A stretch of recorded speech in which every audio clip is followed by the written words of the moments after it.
Hello বন্ধুরা, ঐশিস fashion ব্লগে সবাইকে স্বাগত। আজকে আমি আপনাদেরকে দেখাবো বাজার থেকে কেনা রেডিমেড পাইপিং আপনারা একদম সহজ পদ্ধতিতে কিভাবে লাগাবেন। তো নতুনরা স্কিপ না করে পুরো ভিডিওটি দেখতে থাকো, তাহলে খুব সহজেই শিখে যাবে যে রেডিমেড পাইপিং কিভাবে লাগাতে হয়। তো চলুন তাহলে দেখে নিই একদম সহজ পদ্ধতিতে পাইপিং লাগানোর পদ্ধতি কী।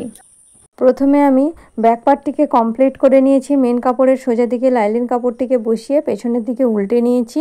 তারপর উপর থেকে একটি চাপ সেলাই দিয়েছি আর চারিদিকে সেলাই করে নিয়েছি। এইভাবে ব্যাক পার্টটিকে কমপ্লিট করে নিয়েছি। যেগুলো আমি রেডিমেড পাইপিং বসাই এভাবেই আমি ব্যাক পার্টটিকে কমপ্লিট করে নিই। তারপর দুটো ফ্রন্ট পার্টও কমপ্লিট করে নিয়েছি। এরপরে কাঁধ দুটিকে জয়েন্ট করে নিব। প্রথমে আমি সোজা দিকে সেলাই দেব, তারপরে আমি উল্টো দিকে উল্টে সেলাই দেব। কারণ যেহেতু আমি ইন্টারলক সেলাই দিচ্ছি না, যাতে সুতো না বেরিয়ে যায়, সেই কারণে আমি প্রথমে সোজা দিকে একটি সেলাই দিয়ে নিচ্ছি। প্রথমে আমি এই সোজা দিকে সেলাইটিকে দিয়ে নিলাম, তারপর পার্ট দুটিকে উল্টে নেব। সোজা দিকে সেলাই হয়ে গেছে। সেলাইটি মজবুত করার জন্য আরও একবার সেলাই দিয়ে দিলাম।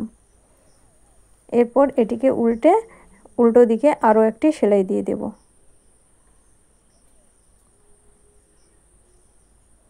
এটা কিন্তু শোল্ডার জয়েন্ট সুতো না বেরানোর জন্য আরও একরকম পদ্ধতিতে করা যায়। সেটাও আমি চাইলে কে কে দেখতে চাও অবশ্যই কমেন্ট করে জানাবে, আমি অবশ্যই দেখিয়ে দেব।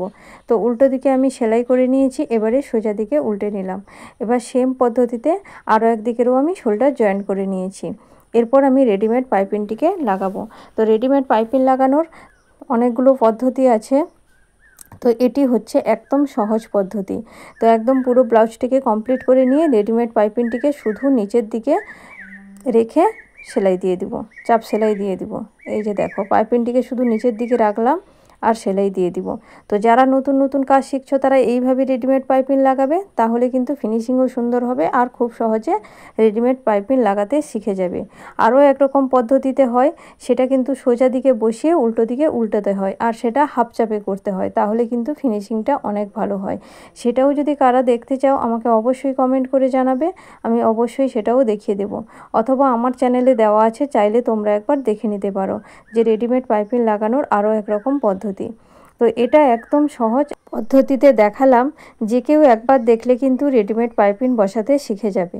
তো দেখো, এইভাবে কিন্তু আস্তে আস্তে সেলাই করে পাইপিংটিকে বসিয়ে নিতে হবে। আর পাইপিং কিন্তু একদমই টানা যাবে না, পাইপিং টানলে কিন্তু কুঁচকে যাবে।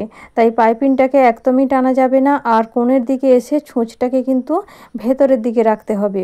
ভেতরের দিকে রেখে কাপড়টিকে সুন্দরভাবে ঘুরিয়ে নিতে হবে, তাহলে কিন্তু পাইপিংয়েও আর কুঁচ আসবে না।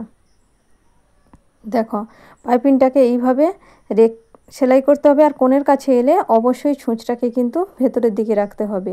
তারপর চাপটিকে তুলে কাপড়টিকে সুন্দর করে ঘুরিয়ে নিতে হবে। আর পাইপিংটাও যাতে বাইরের দিকে পাইপিংটা থাকে সেভাবে দেখে কিন্তু ধরে ধরে আস্তে আস্তে সেলাই করতে হবে।